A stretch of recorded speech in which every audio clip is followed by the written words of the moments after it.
Es un texto bastante largo y muy genealógico. Ahora bien, no es que vamos a estudiar la genealogía hoy, pero no es una razón del que es que qué pereza estudiar la genealogía. La realidad es que no vamos a estudiar la genealogía porque el mensaje que Dios me ha dado está entre los primeros 4 versículos del capítulo 7.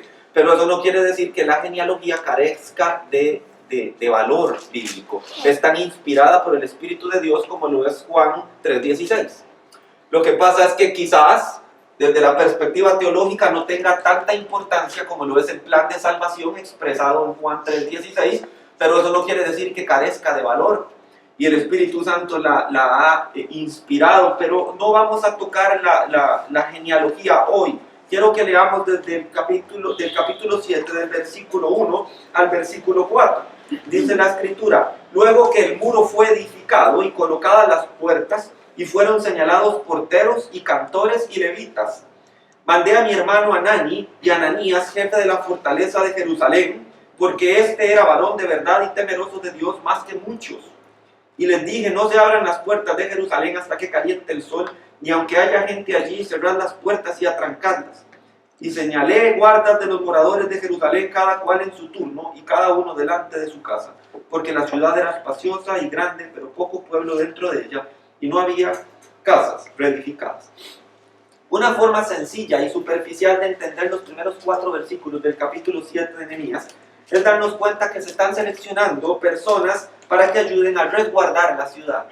Así como lo oye usted puede escuchar que Nehemías cita gente que se encarga en las puertas o porteros, gente que se encarga del canto, los cantores y levitas, y también jefes de la fortaleza. Al menos 2 de estos 4 puestos son establecidos para resguardar la ciudad, y los otros 2 parecieran que van más orientados hacia el servicio laico dentro de la ciudad. Sin embargo, la idea contextual de los versículos que leímos, todo está orientado bajo la idea de resguardar la ciudad.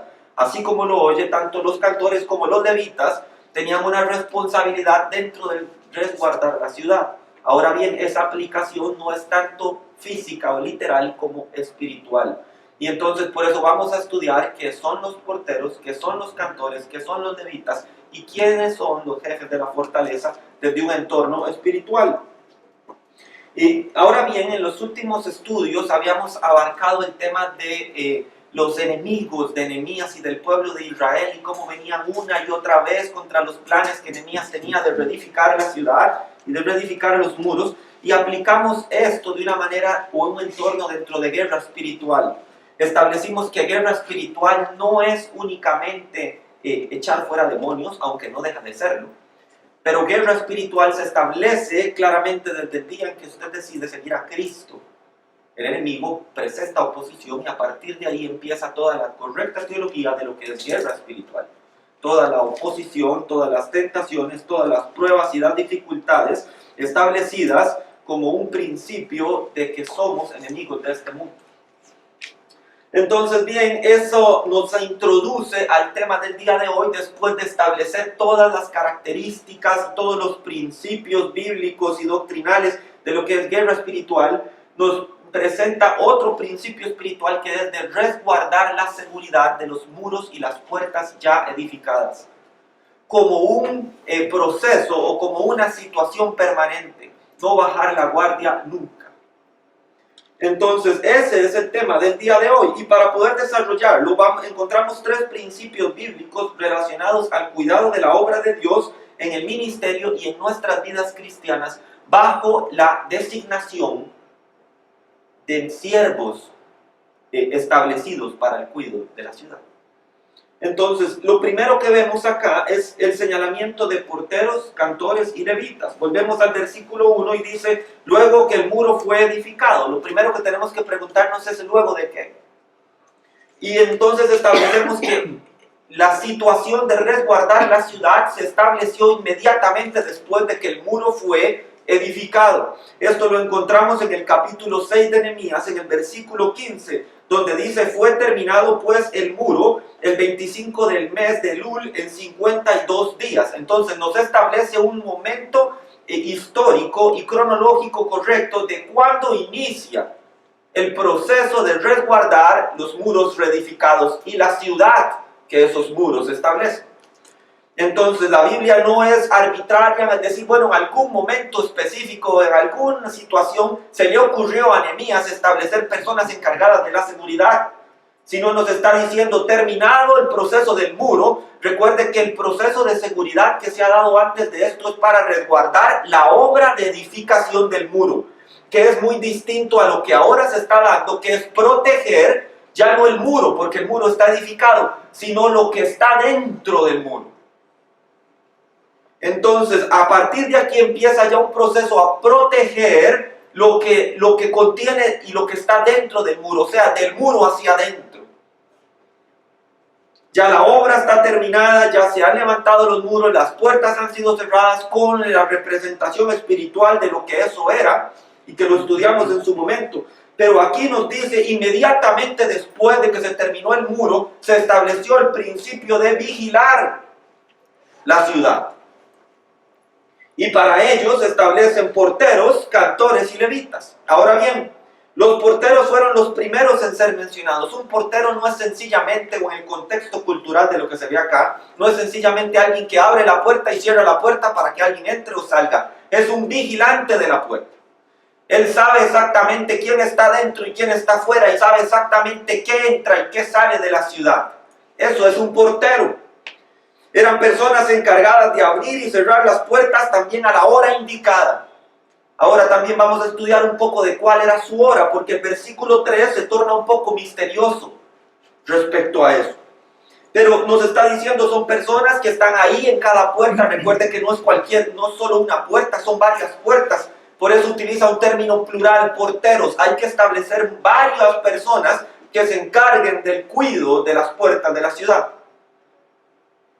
que entra y que salga. Me gusta mucho la idea de lo que representa un portero. Alguien que cuida, que entra y que sale. Es extremadamente espiritual cuando usted lo piensa. Y se me ocurren al menos 3 posibles aplicaciones. La primera es su vida y la mía. Una aplicación personal. Estamos vigilando qué entra y qué sale en nuestras vidas. ¿De qué nos estamos llenando? Si son cosas de Dios o del mundo. Lo que vemos en televisión, lo que leemos, lo que escuchamos, a dónde vamos o con quién vamos, lo que conversamos o incluso lo que pensamos. Somos vigilantes respecto a lo que está entrando a nuestras vidas. ¿Acaso son invitaciones a que lo malo entre a su vida cuando debería estar afuera? O piense por un momento, ¿qué ha salido de su vida? La semana pasada estudiamos el principio teológico de lo que es una religión. No es un término bíblico, les comentaba, se menciona una sola vez en toda la Biblia la palabra religare en griego, que significa la asamblea que se reúne para mostrar la misericordia de Dios. Pero entonces el término religión dentro del contexto cultural va aplicado a una serie de normas y estatutos, dogmáticos en su mayoría. Venga a este lugar, haga tal cosa, siga tradiciones, o haga esto, o haga lo otro. Ahí va orientado lo que es la religión versus la relación personal a la que la Biblia sí nos exhorta a ser llamados. Pero quiero que usted estudie un texto bíblico respecto a algo peligroso que puede estar saliendo de su vida y que no debería estar saliendo. Vaya conmigo al libro de Apocalipsis, y a poquito los voy metiendo en el tema escatológico. Desde el tercer viernes que tomo algún tema respecto a escatología. Apocalipsis capítulo 2, versículos, vamos a ver desde el versículo 1 al versículo 4. Escuche esto, esta advertencia no se la está dando a impíos. El Señor Jesucristo, que es la voz que habla en el Apocalipsis, le está hablando a la iglesia. Y cuando se refiere al ángel de la iglesia, no es una doctrina angélica, es el ángel de la iglesia. El ángel es el guarda o el mensajero de la iglesia. En este caso es el pastor de la iglesia de Éfeso. Y en el Apocalipsis el Señor Jesucristo le dice, escribe al ángel de la iglesia en Éfeso, el que tiene las 7 estrellas en su diestra, que anda en medio de los 7 candeleros de oro, dice esto: yo conozco tus obras y tu arduo trabajo y paciencia, que no puedes soportar a los malos, y has probado a los que se dicen ser apóstoles y no lo son. Y los has hallado mentirosos, y has sufrido, y has tenido paciencia, y has trabajado arduamente por amor de mi nombre, y no has desmayado. Pero tengo contra ti que has dejado tu primer amor. Esto es peligroso, algo salió de esta iglesia, ese amor, esa pasión, la razón del por qué hacemos las cosas salió de esa iglesia. Y lo que se quedó fue nada más el hacer las cosas. Cuando usted lee esto, realmente es escalofriante. Entonces, son cosas que usted podría decir son buenas, son correctas, han hecho lo bueno, pero Dios no está interesado en hacer lo bueno si al hacer lo bueno no va respaldado por un amor genuino y verdadero a nuestro Dios. Eso es lo que nos mueve, esa es la intención. No hay ninguna razón del por qué estas cosas sean malas en sí mismos. Dice, al igual que Éfeso hay muchas cosas buenas, cosas dignas de ser mencionadas, pero a pesar de ello han dejado de amar a Dios. Entonces, ¿de qué vale todo esto? ¿De qué vale hacer? ¿De qué vale agregar? ¿De qué vale la apologética, que es defensa de la fe? ¿De qué vale agarrarme con los ateos o agarrarnos con los ateos? ¿De qué vale desmentir a las falsas doctrinas que hay ahora si no estoy siendo inspirado por el amor de Dios? Eso me recuerda las palabras del apóstol en 1 de Corintios capítulo 13. Vaya conmigo. Yo sé que usted se lo sabe, pero eso no quiere decir que no sea algo que haya que leer nuevamente. 1 Corintios 3, versículos del 1 al 3 dice: y si yo hablase lenguas humanas y angélicas, y no tengo amor, vengo a ser como metal que resuena o címbalo que retiñe.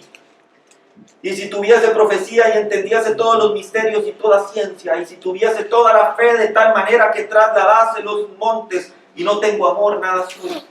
Y si repartiese todos mis bienes para dar de comer a los pobres, y si entregase mi cuerpo para ser quemado y no tengo amor, de nada me sirve.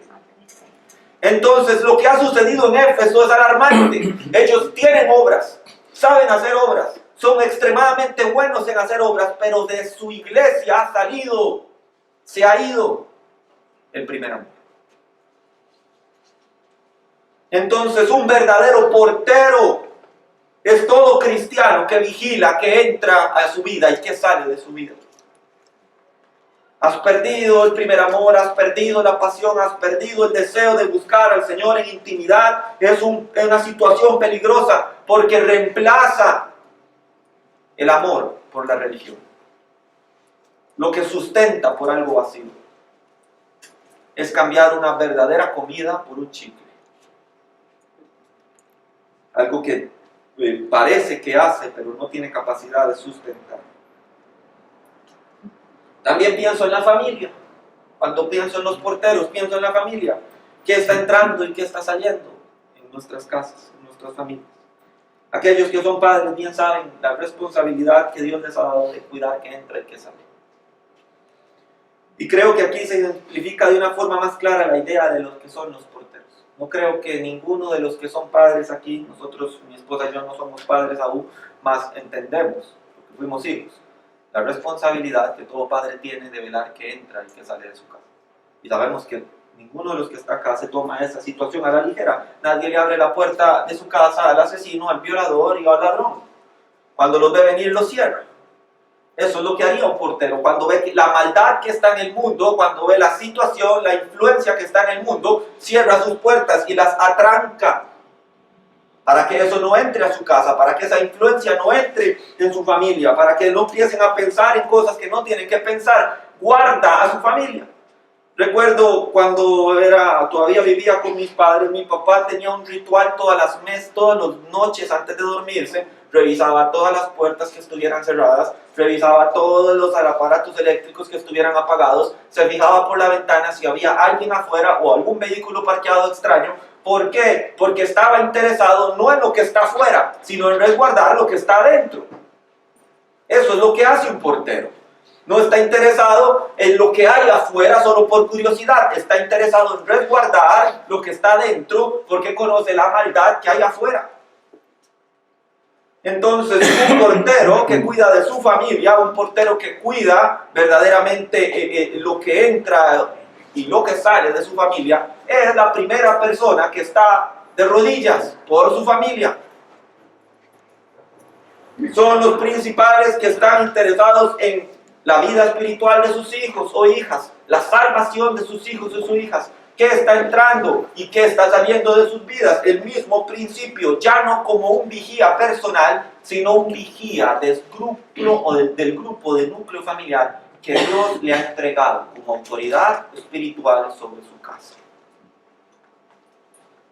Y finalmente pienso en la iglesia y la necesidad de que en ella haya porteros. Gente que esté siempre atenta a quién entra y quién se queda y más aún quién sale de la iglesia. No solo me refiero al quién, sino al qué. O sea, no solo es una persona física lo que entra, a veces no es una persona física lo que está entrando. Hay personas malvadas que entran a la iglesia para hacer mal. Personas mentirosas, calumniadoras que buscan división y contienda. Estas personas no operan con el Espíritu de Dios, sino operan bajo la influencia de Satanás. Hay que decir las cosas como son. Es padre de mentira, padre de división. Y entonces ellos están interesados en destruir la iglesia. También hay cosas que entran a la iglesia y que no deberían entrar. Sistemas de pensamiento, filosofías mundanas, metodologías seculares. Yo he hablado hasta el cansancio aquí acerca de la metodología psicológica dentro de la iglesia. Es una trampa. Es un nuevo pensamiento que es incorrecto desde la perspectiva bíblica. Y entonces un portero está interesado en cuidar qué de lo del mundo se está metiendo dentro de la iglesia. No solo para identificar, mira, se nos metió una filosofía arminiana, mira, se nos metió un pensamiento psicológico, no, sino para cerrar las puertas y decir, no puedes entrar. Y este tipo de cosas ya no hay casi. Ya el ministerio de la intercesión, el ministerio del discernimiento espiritual, de los vigías, de los centinelas, parece que ya ni se menciona. Cuando desde la Biblia y desde los principios básicos del Nuevo Testamento y del Antiguo Testamento se nos menciona que había personas encargadas de ello.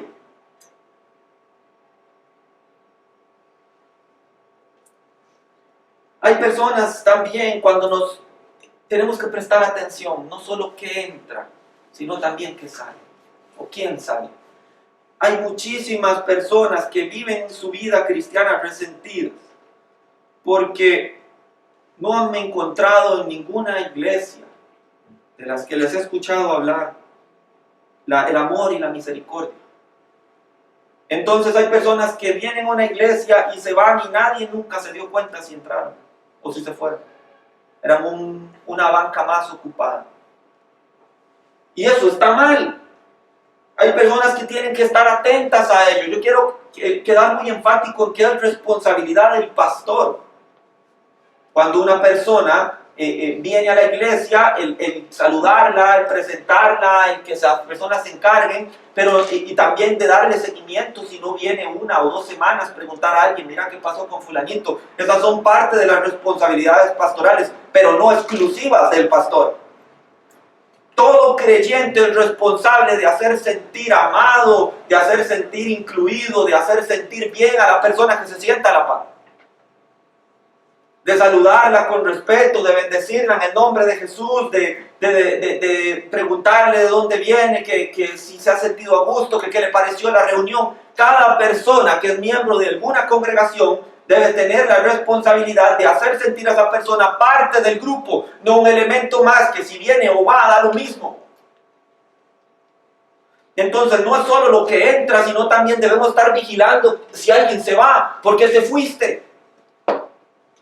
El pastor debe hacer algunas preguntas críticas. Mira, ¿es que tienes algún problema con la doctrina? Sí, usted predica muy fuerte. Bueno, entonces vamos a explicar teológicamente por qué se ha estado hablando lo que se habla. O no estoy de acuerdo con lo que usted dice. Bueno, podemos disentir respetuosamente. Eso no quiere decir el hecho de que solo se predique algo en un perfil o en una línea.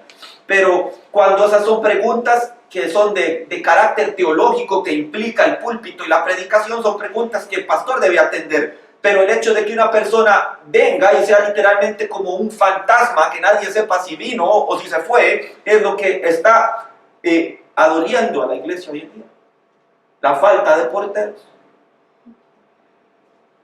Yo les he comentado mi historia en algunas personas, no a todas, y siempre que tengo la oportunidad de predicarlo, no lo hago para quedar bien con mi suegro. Quiero quedar muy claro con eso. Gracias a Dios ya me casé con mi esposa, no tengo por qué ganármelo, digámoslo en ese aspecto. Pero cuando yo estaba pues buscando nuevamente al Señor, como a mis 18 años, estaba buscando una iglesia y no quería congregarme en la iglesia de mis papás, que era la iglesia bíblica Nazaret, porque sinceramente sentía vergüenza de lo que yo había sido y todo el mundo en Nazaret ya sabía la ficha que yo había sido. Entonces busqué una congregación y decidí ir a una congregación aquí en San Francisco también, Dimensión Cristiana se llama. Y cuando yo entré ahí yo no quería ni entrar, hermano. Yo tenía pesadez en el corazón, esa pesadez del alma que uno dice, yo sé, como el Señor Jesucristo le dice a las iglesias, yo conozco lo que has hecho. Y cuando yo estaba ahí dubitativo si entraba o no, mi suegro Memito era de los Ujieres. Y apenas me vio, me abrazó y me hizo ingresar. Ingresó y se sentó conmigo todo el culto y me hizo sentir súper bien y me hizo sentir parte y me hizo sentir que pertenecía a ese lugar y me congregué ahí por muchos años. Entonces, vean la importancia. Ese era un momento de quiebre en mi vida. Perfectamente pude haberme quedado afuera, como perfectamente pude haber entrado. Pero si hubiera entrado y nadie hubiera notado siquiera que fui, nadie hubiera... No digo que mi suegro cuando me abrazó sintió que yo tenía una carga o una pesadez, pero él lo hizo su responsabilidad. Y yo ocupé una silla ese día y gracias a que Dios puso en el corazón de mi suegro tener ese sentir de afecto hacia las personas, yo me quedé en esa iglesia por muchísimos años, ahí rendí mi vida verdaderamente al Señor, ahí empecé mis estudios teológicos, ahí Dios me llamó al ministerio. Pero ven, la sensibilidad a veces es algo que parece que es casi imperceptible. Pero con la misma sensibilidad y con la misma precisión, el enemigo utiliza ese momento o para apartarlo para siempre, o si hay sensibilidad en la iglesia, el Señor Jesucristo para traerlo para siempre. Es un momento. La importancia del portero. Y entonces entendemos que el pastor no lo puede hacer siempre, pero eso es lo hermoso de la iglesia. Si todos vienen con un mismo sentir y un mismo espíritu, unánimes y gozosos, es un lugar agradable para estar. Hacer sentir al que viene acompañado y estimado, que aquel que entra por primera vez no salga para no volver jamás a causa de la frialdad o del formalismo. Le voy a decir a qué me refiero con formalismo. Es yo ya cumplí, yo ya vine el domingo, yo ya recibí lo que tenía que recibir, apenas den campanazo de salida, me voy. Eso es el formalismo cristiano. Entonces, cuando las personas están más pendientes de que se termine para irme y no tener ninguna comunión con nadie más, es cuando estos momentos especiales se pierden. Cada cristiano debe sentir la responsabilidad de ser un portero, de vigilar que entra y que sale dentro de las congregaciones de fe. Segundo punto, los cantores. Siempre me preguntan, ¿qué puede hacer un cantor dentro o para proteger la ciudad en la muralla? Se refiere a los que ministran la música y la alabanza. Algunos teólogos piensan que esta designación de cantores y la que continúa después, que dice los levitas, está orientado hacia la reestructuración del templo y del servicio en el templo y no tanto a la ciudad y a la muralla. Sin embargo, yo pienso que tal pensamiento teológico es equivocado porque, como les decía anteriormente, es una situación ya no de la muralla, sino inclusiva hacia lo que está dentro de la muralla para adentro, es lo que yo le digo. Entonces, ¿qué tiene que ver la designación de cantores o ministros de alabanza con la protección de la ciudad? Pues bien, quiero relacionar esto de dos formas posibles también, aplicándolo a su vida personal y a la vida de la iglesia. Con la vida personal quiero decir, y no sin señalar a nadie, por favor, que hay cristianos que pareciera que perdieron la alegría de vivir. No voy a entrar en detalles acerca de lo que son las pruebas, las tribulaciones y los desiertos del alma, porque los hay, pero ya hemos hablado muchísimo acerca de cómo debe ser la actitud del cristiano respecto a esas situaciones y momentos difíciles de las vidas. Pero aún en medio de las circunstancias más difíciles, el cristiano debe saber que la alabanza es un instrumento espiritual poderoso para fortalecernos. Vaya conmigo al capítulo 8 de Nehemías. Nehemías 8, versículo 10. Dice Nehemías, le dice al pueblo, luego les digo, id, comed grosuras y bebed vino dulce. Es un ambiente de fiesta. Este tipo de comida se comía solo en celebraciones festivas. Y dice, y enviad porciones a los que no tienen nada preparado, porque día santo es a nuestro Señor. No os entristezcáis. Por favor, subraya a partir de aquí, no os entristezcáis, porque el gozo de Jehová es vuestra fuerza. Del mismo Nehemías, que designó cantores, sabía que esto era un arma espiritual para fortalecer al creyente y avergonzar al enemigo. Cuando usted está siendo probado o tentado de alguna manera y usted se toma un tiempo para alabar a Dios, a verdaderamente alabar a Dios, levantar sus manos, dar un grito de júbilo, ¿por qué no saltar, danzar para el Señor? No tiene nada de malo. El enemigo huye. Pues considérenlo bien, cuando el enemigo viene a tentar o a probar, la palabra griega utilizada cuando tentaron a Jesús, se lo dije, es peirazo, que significa someter a prueba. Cuando el enemigo viene a someter a prueba, su intención es hacerlo caer y que usted reniegue de Dios. Pero cuando usted está sometido bajo esa prueba o esa tentación, en lugar de renegar a Dios, glorifica a Dios y lo alaba, avergüenza al enemigo y al fracasar en su plan no le queda más que retirarse. Esa es la fortaleza que hay en la alabanza. Pero la gente no lo entiende. La gente cree que es un formalismo entre el momento en el que llego a la iglesia y finalmente predica el pastor. Es el momento cumbre. Realmente el cristiano tiene que recordar siempre que el gozo de nuestro Dios es nuestra fuerza. Entonces nada de derrotismo, nada es que el enemigo, es que estoy bajo el fuego de la prueba, es que estoy en una situación muy difícil. Alabe a Dios. Es lo que hizo Job cuando estaba bajo la más fuerte prueba permitida por Dios y provocada por Satanás.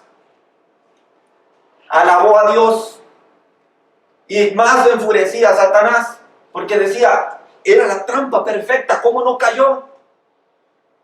Le quité sus riquezas, le quité sus vacas, sus camellos, sus ganados, le quité todo, le quité a sus hijos. ¿Cómo no reniega? Entonces le toca la salud, Dios le dice, está bien, te lo permito, pero no toques su vida, y toca su salud.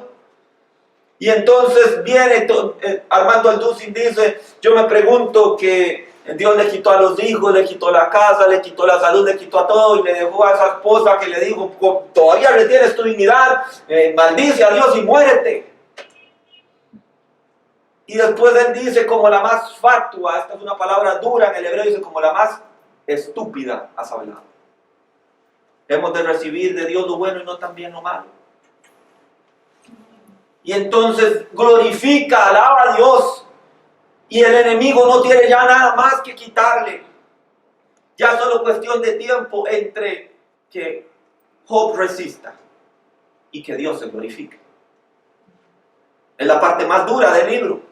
Porque no conforme con eso, envía a un trío de disque amigos que muchos han predicado, dicen qué interesante lo que está diciendo Elifaz, pero al final del libro el Señor desautoriza todo lo que estos disque amigos le dijeron.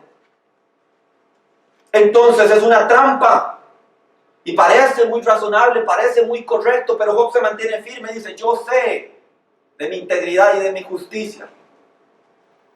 Ahora bien, en eso estaba equivocado y Dios se lo hace ver.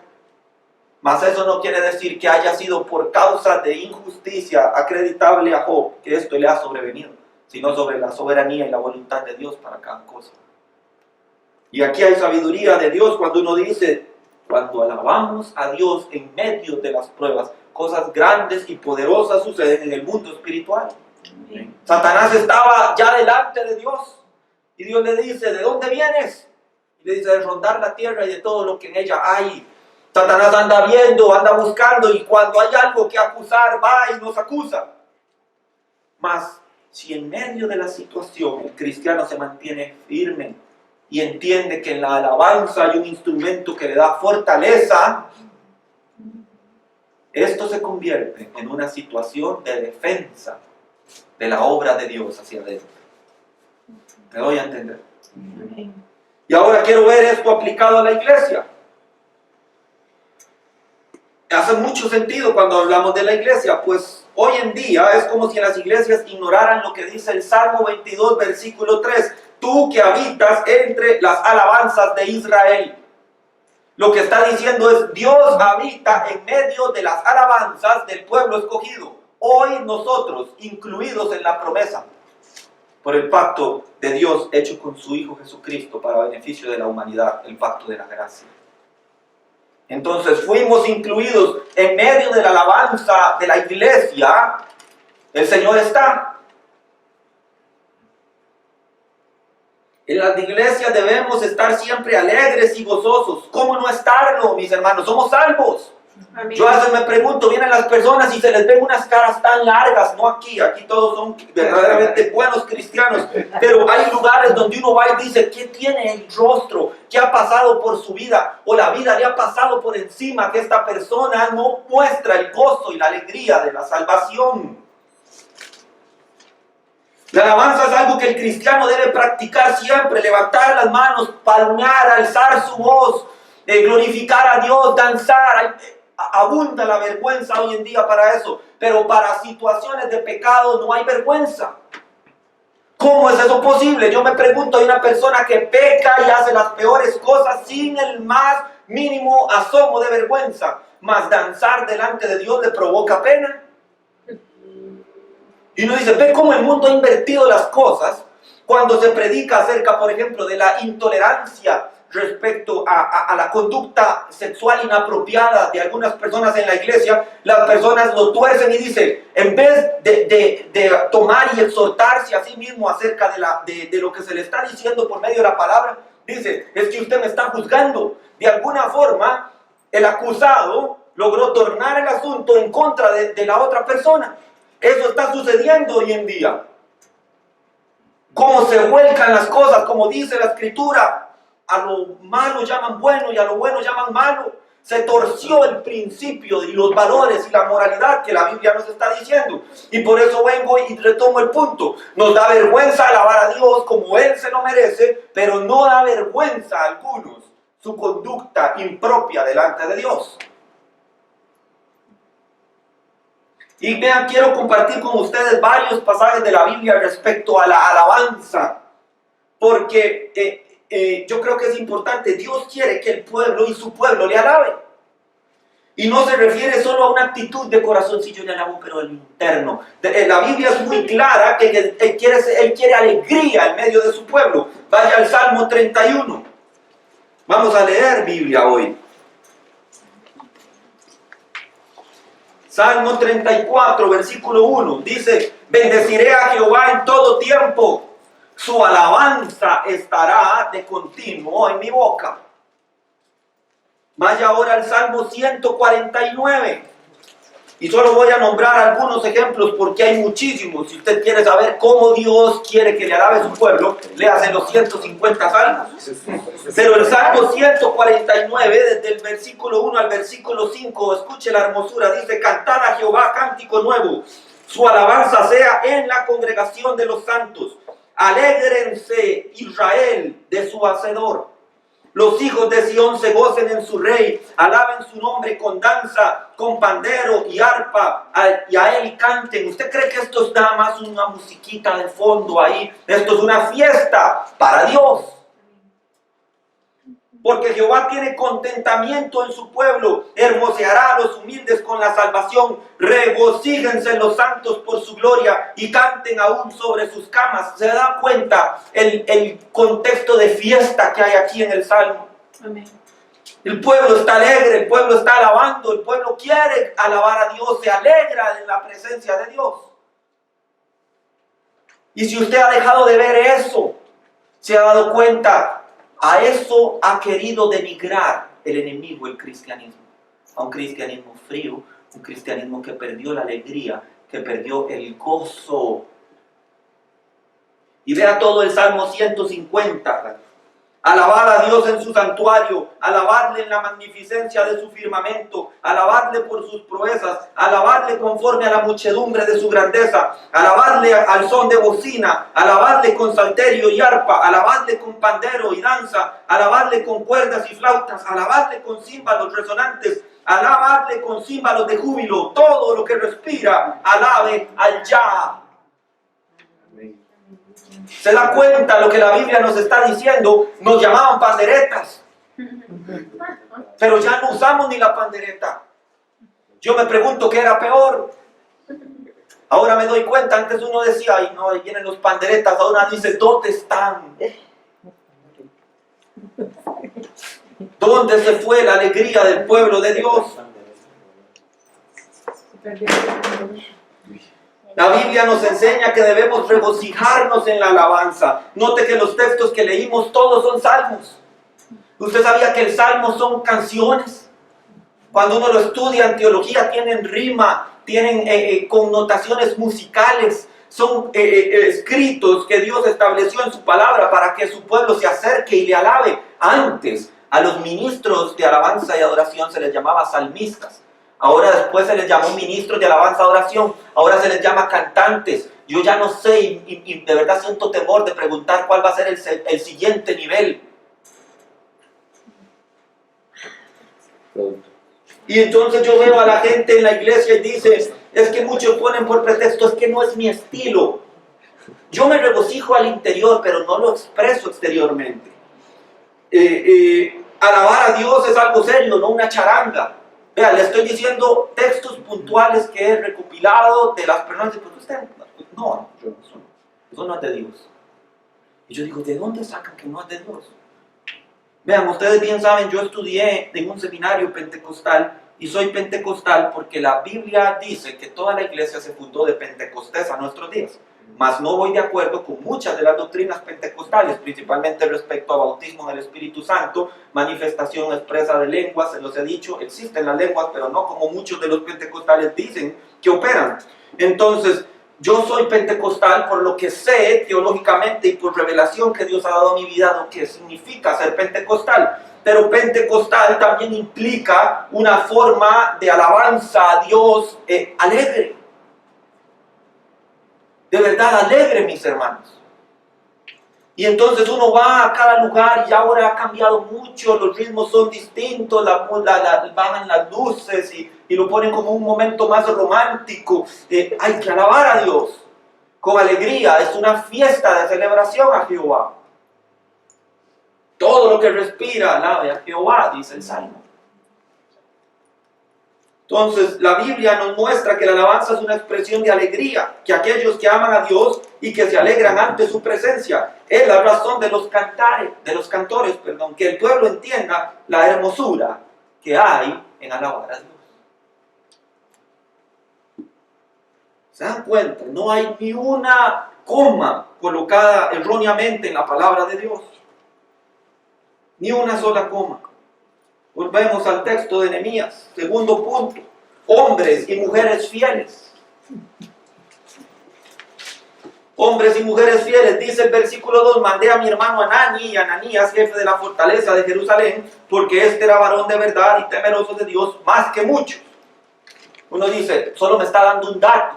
¿Qué va a predicar David de eso? Bueno, gracias a Dios David no va a predicar. El Espíritu Santo va a hacer. Porque yo realmente cuando lo leí dije, ¿qué más le agrego a esto? ¿Qué le puedo agregar a esto?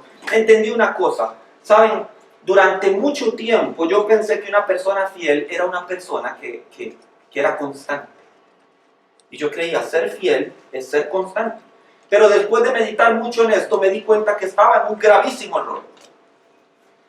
Porque una persona puede ser constante y al mismo tiempo ser infiel. Por ejemplo, hay personas que pecan constantemente. Entonces, esto no los hace fieles. Incluso hay personas que vienen constantemente a la iglesia, domingo a domingo, viernes a viernes, y esta es la iglesia que Dios ha puesto en su corazón, y están ahí, y aún así sus vidas son siempre las mismas. Entonces, son constantes en una cuestión de ir a la iglesia, pero sus vidas están estancadas. O sea, si son fieles en su estancamiento y no en su crecimiento, cosa que es anormal dentro de la vida cristiana. Pero entonces uno se pregunta, pueden ser muy constantes, hay personas y ser infieles al mismo tiempo. Y entonces tuve que preguntarme, ¿quién es fiel? Y empecé a estudiar la Biblia y bueno, vamos a estudiar. Dice la escritura que David era un hombre conforme al corazón de Dios, pero vuelvo a encontrar, esto hizo, caramba, no, mejor no sigo estudiando David, voy a estudiar a otro personaje. Vamos a leer a Samuel. Samuel fue dedicado desde que era niño al Señor y entonces empiezo a leer y digo, tan mal padre fue. Un momento, vamos a cerrar a Samuel, vamos a buscar a otra persona, vamos a estudiar a Abraham. Bueno, estudiamos a Abraham, que bien pasa Abraham. Abraham, de verdad que eres el padre de mi fe. Ay, Abraham, ¿por qué se te ocurrió tener relaciones sexuales con la criada de tu hijo? Pues cerremos a Abraham. Y empezamos a buscar y me di cuenta, no existe una sola persona que haya pisado esta tierra o que esté pisando esta tierra que sea fiel, a excepción de uno solo. Ah, aleluya. Mi Cristo es el único fiel. Pero entonces cuando me llegó esa revelación, alabé a Dios y dije, bendito sea mi Dios, solo tú eres fiel. Pero después la palabra de Dios, el mismo Dios, mi mismo Dios, me llevó a Colosenses capítulo 1. Vaya conmigo a Colosenses. Gálatas, Efesios, Filipenses, Colosenses. Colosenses capítulo 1, versículo 2. Y dice, a los santos y fieles, hermanos en Cristo. Y entonces dije, ¿cómo? Con todas nuestras transgresiones, con todas nuestras maldades y con todo lo que soy, incluso la Biblia me llama fiel. Y me dije, ¿cómo es esto posible? Y me di cuenta que fieles son los que tienen a Jesús dentro de sí. Amén. Para que su fidelidad viva a través de los que han muerto y vuelto a vivir en Él. Amén. Este concepto es el que desarrolla el versículo 2 del capítulo 7 de Nehemías, el temor a Dios. Y vamos a extender un poquito a qué se refiere con este hombre que era temeroso de Dios. El temor de Dios es un concepto ligado a la obediencia. Me someto a Dios y a sus mandamientos porque Él representa toda la autoridad. Este sentido de sometimiento implica la rendición de la voluntad, lo cual es exactamente el mismo principio que obedece cuando aceptamos el señorío de Cristo en nuestras vidas y dejamos que Él viva a través nuestro y que nuestra humanidad literalmente muera. El mismo principio que es salvador al mismo tiempo nos une a Cristo. Entonces nos salva. Vean la situación. Esta es una situación teológicamente importante. Nos salva del pecado y de la esclavitud que hay en el pecado, pero nos sometemos a su yugo. Mas su yugo es ligero. Y su yugo es para beneficio nuestro. El concepto de siervo de la Escritura es un esclavo.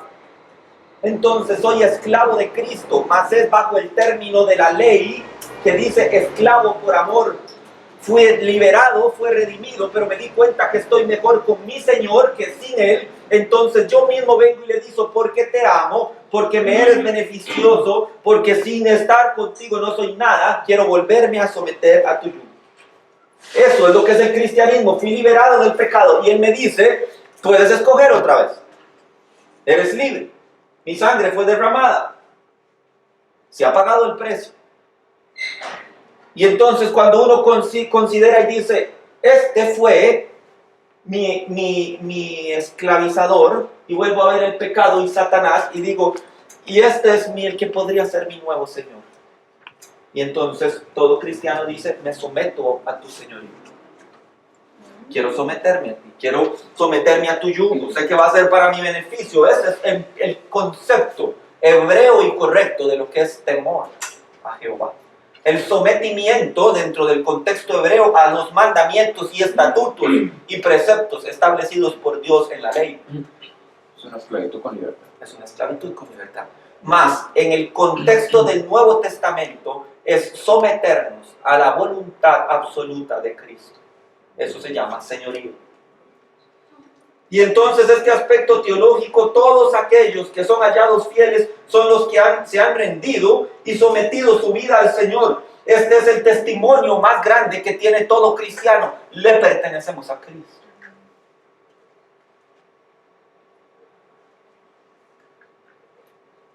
Ahora bien, otra cosa que aprendí acerca de esto es que este tipo de personas fieles no abundan. Yo pensé que sí, yo dije, deben haber muchos, y no abundan. De hecho, la Biblia, cuando se refiere al cristianismo hoy en día, lo llama rebaño pequeño, manada pequeña. Y uno dice, yo pensé que éramos muchos, yo pensé, hay muchos pseudo cristianos. Y le voy a decir y explicar a qué me refiero yo con pseudo cristiano. Son personas que aceptan la salvación, pero no el señorío. ¿Por qué? Es muy conveniente. Yo no pensé creer que ese día llegaría, pero llegó. Personas que dicen, no, claro, yo acepto al Señor Jesús como mi Señor y Salvador. No, perdón, yo acepto al Señor Jesucristo como mi Salvador. Claro, yo le entregué mi vida, han hecho la oración de fe unas 50 o 500 veces. Mas nunca se someten a su señorío porque hay conflicto de intereses. Porque someterme a su voluntad y someterme a lo que Él me vaya a dictar hacer va en contraposición muchas veces de lo que algunas personas quieren. Me gustaría someterme a Jesús, pero he leído lo que ese Jesús dice en sus enseñanzas y la verdad, estoy muy cómodo y me gusta mucho mi vida. Y entonces estas personas nunca entienden lo que es el señorío. Su vida actual les gusta demasiado. Aquí es donde este pseudo cristiano se quiebra, porque su vida no está rendida al Señor. Entonces, podemos, o el cristiano o el líder espiritual puede darse a la tarea de buscar. Realmente no es una situación espiritual, implica mucha oración, pero empieza a buscar y empieza a medir y a considerar actitudes, pensamientos, formas de actuar, formas de comportarse, y a veces dice, ¿verdaderamente serán cristianos? Cuando empieza a juzgar, voy a juzgar a fulanito de tal, entiende la palabra juzgar. La palabra juzgar en el griego original significa poner en balanza. Entonces pongo en una balanza y pongo en otra balanza a ver qué realmente tiene contrapeso. Y entonces cuando dicen las personas, bueno, voy a contrapesar, para no utilizar la palabra juzgar, que para algunos puede ser un poco sensible, voy a contrapesar estas personas. El Señor mismo dice acerca del rey babilónico, dice, fuiste pesado en balanza y fuiste hallado falto. La palabra mene, mene, tekel, upsarim, no hay ninguna lengua angelical, por aquello que se pregunta. Las mene, mene, tekel, upsarim eran unidades de peso monetarias, como hoy en día decir dólar, euro, qué sé yo, reales, córdobas. Entonces la gente no es que no entendía lo que decía, dicen, más bien lo que no les hacía sentido era porque alguien habría escrito dólar, euro, reales y córdobas. Y entonces tuvieron que llamar al intérprete Daniel, y Daniel viene y les dice, ¿no saben lo que eso significa? No. Y entonces les da una interpretación de lo que es pesar unidades de peso. Dice, bueno, pesamos el mene, pesemos el tekel, y en el mene y en el tekel fuiste hallado falto de peso. Esto es, fuiste hallado sin valor. Ahora, este tipo de sometimiento solo lo puede hacer Cristo. Solo Cristo puede realmente pesar. Pero le ha dado a los líderes espirituales la facultad para discernir espiritualmente. Dicen, no me suena. Como que algo no me suena. Y a partir de ahí entonces empieza una verdadera tarea complicada. La idea de la fidelidad de Anani y Ananías repercutía en la tarea que debían llevar a cabo. Ambos iban a ser jefes de la fortaleza. Esto quiere decir que no solo iban a servir, sino que iban a obtener autoridad sobre otros. Esto representaba que ellos tenían que establecer los horarios en que se abrían y se cerraban las puertas, pero ellos no precisamente iban a abrir y cerrar las puertas. Ellos le iban a mandar a los porteros que fueran los que abrieran y cerraran las puertas a su tiempo.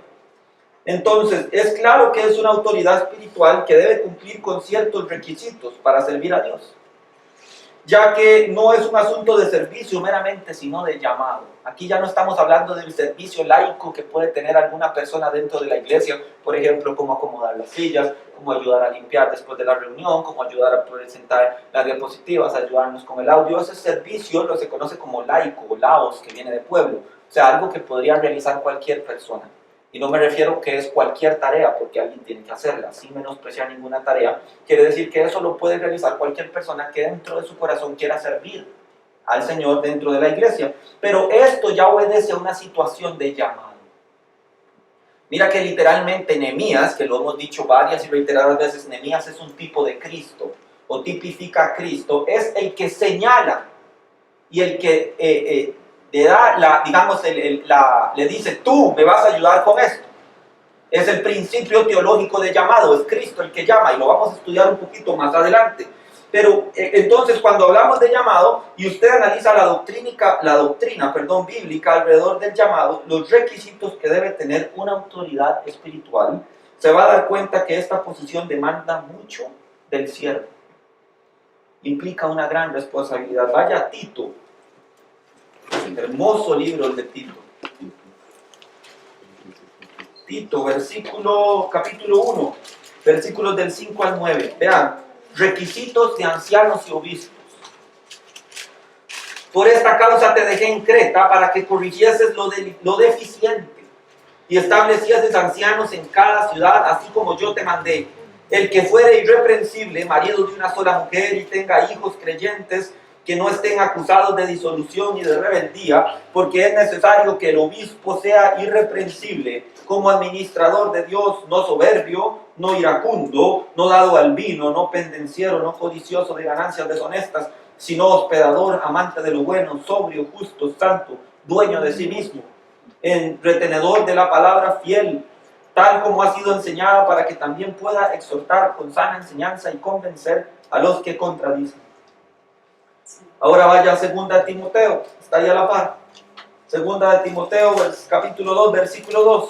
Escuche esto. Lo que has oído de mí ante muchos testigos, esto encarga a hombres fieles, que sean idóneos para enseñar también a otros. Entonces nos está presentando la designación espiritual que hay sobre una autoridad establecida por Dios.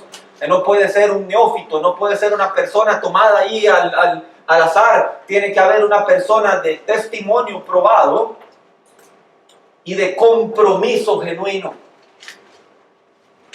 Si no, no sirve, porque ante la mayor adversidad o la mayor dificultad, como les escribía hoy en el chat, abandona la barca.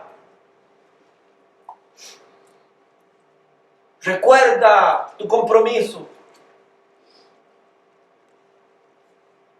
Y entonces tenemos que estudiar, bueno, ¿cuál es la tarea de los hombres fieles? Dice, y les dije, no se abran las puertas de Jerusalén hasta que caliente el sol, y aunque haya gente allí, cerrad las puertas y atrancadlas. Y señalé guardas de los moradores de Jerusalén, cada cual en su turno, cada uno delante de su casa, porque la ciudad era espaciosa y grande, pero poco pueblo dentro de ella, y no había casas reedificadas. Aquí ha sucedido algo, y está sucediendo algo. Lo que Nehemías está estableciendo son horarios de cuándo se debe abrir la puerta y cuándo se debe cerrar.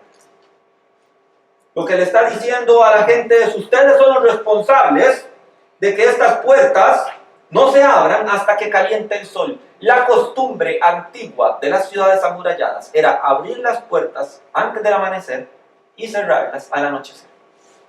Y una vez que la puerta era cerrada al anochecer, no era costumbre que la gente entrara. Tal vez algún viajero nocturno que le había agarrado tarde y entrara, pero si usted lo analiza bien, ni dentro de Israel, ni dentro de las culturas antiguas, la gente andaba fuera de noche. Las puertas se cerraban para que la gente tuviera protección dentro de las ciudades y nadie saliera de noche. Entonces lo que Nehemías le está diciendo es, no las abran ni las cierren mientras no haya luz de día donde se pueda ver claramente quiénes están ahí. No las, dice, si la costumbre era abrirlas antes del amanecer, no las abran hasta que haya amanecido totalmente, hasta que el sol caliente. Y vea lo que dice también. Dice, y aunque haya gente allí, cerrar las puertas y atrancarlas. La gente, cuando se iba acercando la noche, llegaba a la ciudad para que cuando ya fuera de noche no hubiera nadie. Obviamente durante el día, o mientras todavía habría luz de día, habría gente afuera. Nehemías le está diciendo, no me importa que haya gente ahí afuera. Antes de que caiga el sol y se oculte el sol, ustedes cierran. Este concepto de no dejar entrar a nadie quiere decir que las puertas permanecían cerradas toda la noche y la madrugada, durante la parte más oscura y las mayores tinieblas de la noche. Esto es lo que nos está diciendo también, es el mismo principio que aplican aquellas parábolas escatológicas donde habla de las tinieblas de afuera. O sea, cuando se cerraron las puertas de las ciudades, ya los que estaban afuera no podían entrar y quedaban en tinieblas. Eso es lo que se refiere con las tinieblas de afuera. Pero lo que les está designando a estas personas es una responsabilidad. Y esta responsabilidad va orientada en dos áreas. Número uno, ellos tienen que cerrar para vigilar que nadie entre o que nadie salga. Nadie de los que importe salga, ni nadie de los que no importan entre. O sea, ninguno de los enemigos entre. Y eso es una enorme responsabilidad. Ahora, en Israel ya no había ejército ni hombres de guerra. Incluso en los versículos 3 y 4 se nos muestra que cada israelita en tiempo de Nehemías debía cuidar tanto una parte del muro como su propia casa. Entonces, no se contaba con muchas manos para resguardar la obra. Por esta razón se debían tomar medidas de seguridad drásticas. Esto es todo el contexto cultural y correcto de lo que nos está hablando este pasaje. Para aquellos que dicen que raro, como que hasta que caliente el sol y que bueno, entonces como que no le haya mucho sentido esto, es lo que Nehemías está tratando de decir. Ahora bien, es claro que la intención de esta orden es proteger la ciudad y los que están dentro. Y me pongo a preguntar, ¿cómo se aplica esto a la iglesia? Y me doy cuenta que las autoridades espirituales estamos en esta posición para cuidar de la congregación. Y cuidar al rebaño de Dios es una de nuestras principales tareas.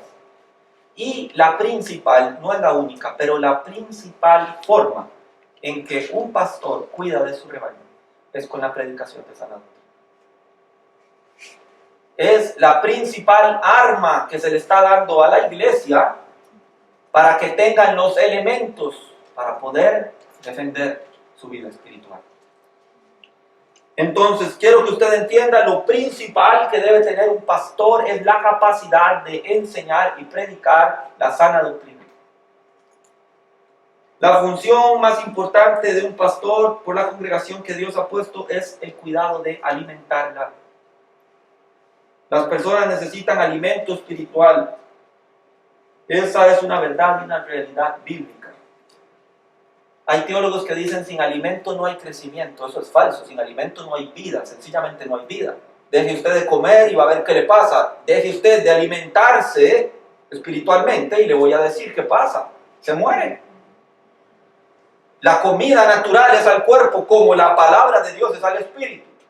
Si dejas de comer en la vida natural te mueres por falta de nutrición.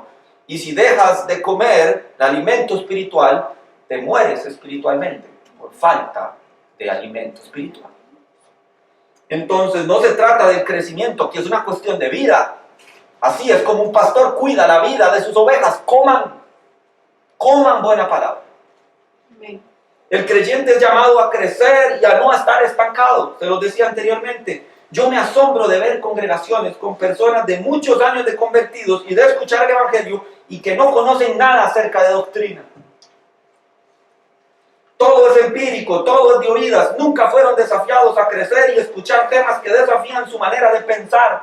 Cuando empezamos hace ya 2 años atrás y empezamos estudiando plan de salvación, yo hice, ¿conocen ustedes el plan de salvación? Claro, sobradísimo. Entonces, ¿en serio? Sí, ¿sabe usted lo que es predestinación? No tengo idea. ¿Versus libre albedrío? No tengo idea. O sea, ¿cuándo se gestó el plan de salvación? Cuando pecó Adán. No, pues está equivocado. Entonces, ¿sabe usted lo que es regeneración? No. ¿Justificación? No. ¿Santificación? No. ¿El proceso escatológico antes de que Cristo venga? ¿Sabe? No, entonces usted no sabe lo que es el plan de salvación. No sé. Y entonces uno dice, bueno, vamos a tratar de dar temas adaptados al tamaño espiritual de las personas. Empezamos a hablar sobre cuándo se empezó a gestar el plan de salvación. Los que están desde el principio bien lo saben. Y llegamos a un punto donde teníamos que hablar de predestinación. Y cuando hablamos de predestinación, la gente dijo, no creo.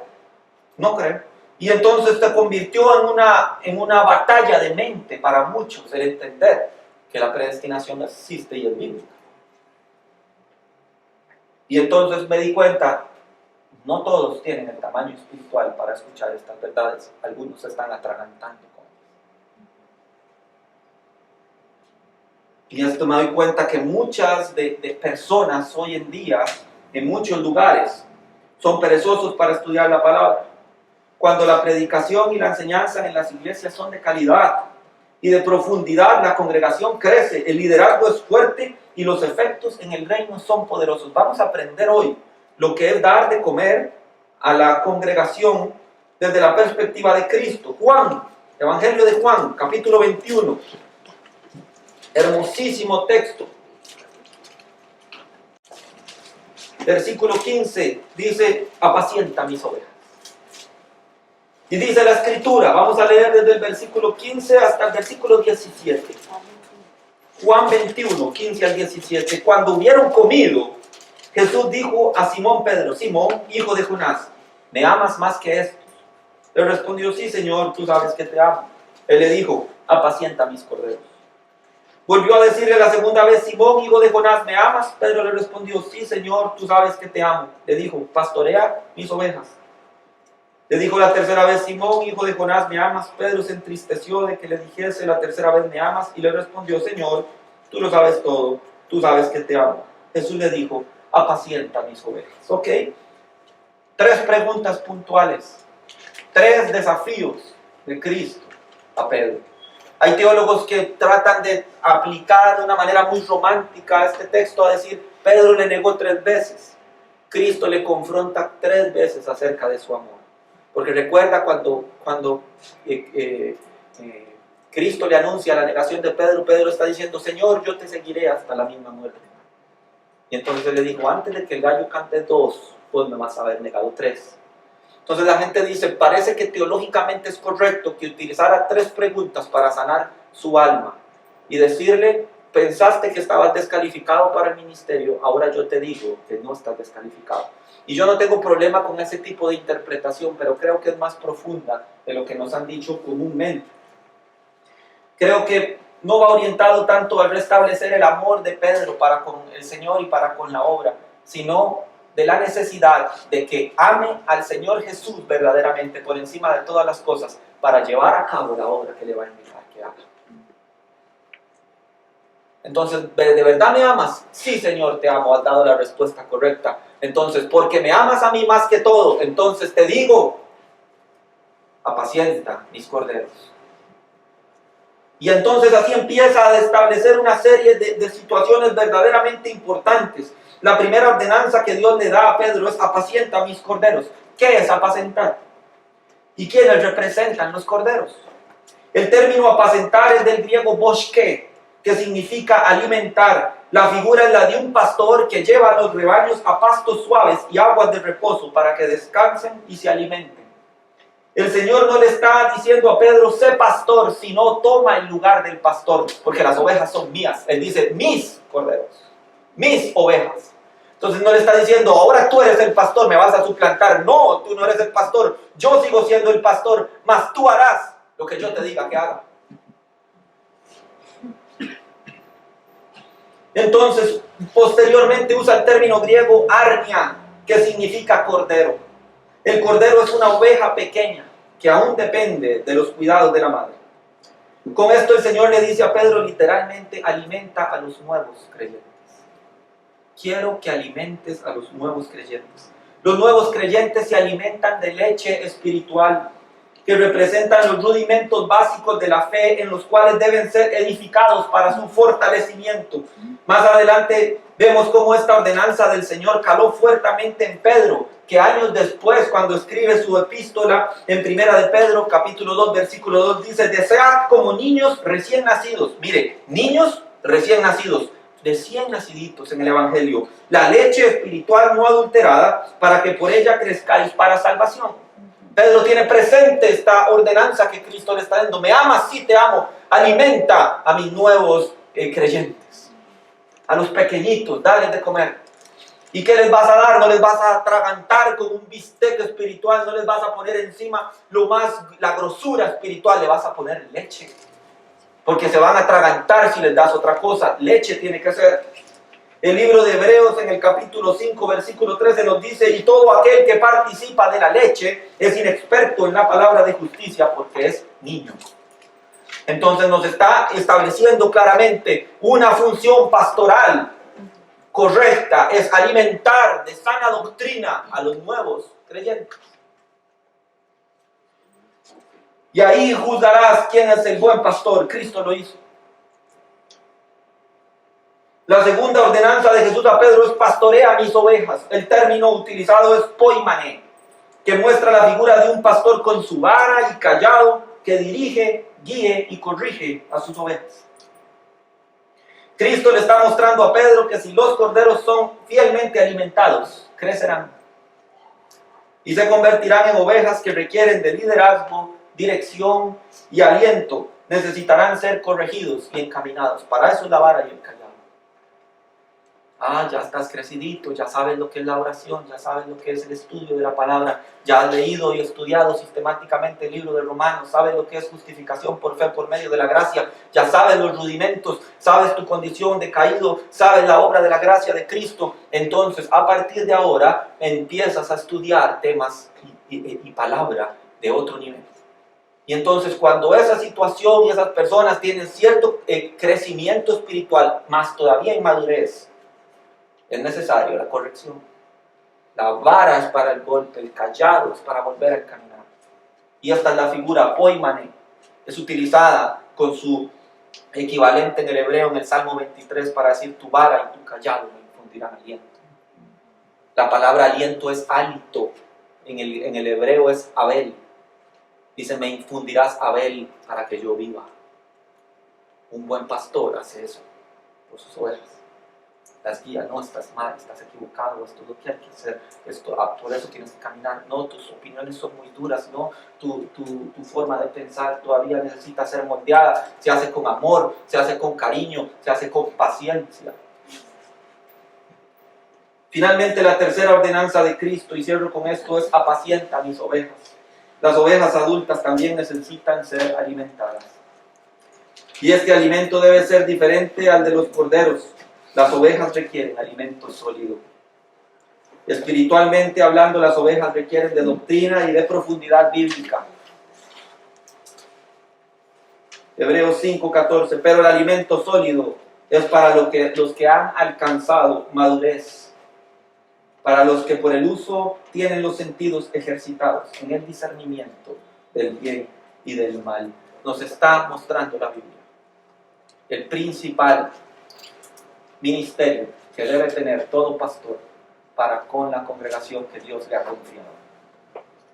Es un ministerio serio, es un ministerio que marca vidas para bien o para mal, dependiendo de si el siervo de Dios fue diligente o no. Por eso es que Santiago, capítulo 3, versículo 5 dice, no os hagáis muchos de vosotros maestros, sabiendo que recibiréis por él mayor condenación. O sea, si no lo haces bien, si de verdad no, como el Señor le dijo a Pedro, me amas más que cualquier cosa, sí Señor te amo, entonces sí estás preparado para hacer lo que te voy a encomendar. Porque si lo haces en tus fuerzas, si lo haces por tu conocimiento, por cuánta teología has experimentado, por cuántos seminarios han pasado por ti, entonces fracasarás y yo como juez justo te tendré que condenar. Mas si lo haces por amor a mí, el temor a Jehová te guiará. Amén. Y entonces caminarás con temor y sometimiento. Señor, ¿qué quieres que haga? Y el Señor dirá, adelante, detente, vas muy rápido. Son los principios espirituales que traía para ustedes respecto a la protección de la ciudadela. Preguntas, comentarios.